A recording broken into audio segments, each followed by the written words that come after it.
সাতক্ষীরা 1 আসনের আমি যে প্রাপ্ত আমার ফলাফল পোস্টাল ভোট কেন্দ্র সহ 169টি কেন্দ্রের ফলাফল আমি ঘোষণা করছি। জাতীয় পার্টির লাঙ্গল প্রতীকে জিয়াউর রহমান পেয়েছেন 2544 ভোট। বাংলাদেশ জামায়াতে ইসলামী দাঁড়িপাল্লা প্রতীকে মোহাম্মদ ইজ্জতুল্লাহ পেয়েছেন 1,93,772 ভোট। বাংলাদেশ কংগ্রেস ডাব প্রতীকে মোহাম্মদ ইয়ারুল ইসলাম পেয়েছেন 715 ভোট।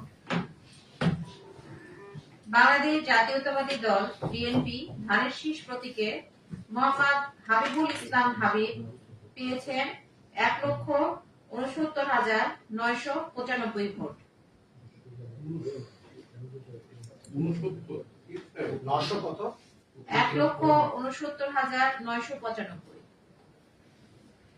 ইসলামী আন্দোলন বাংলাদেশ হাতপাখা প্রতীকে শেখ মোহাম্মদ রেজাউল করিম পেয়েছেন 2071 ভোট।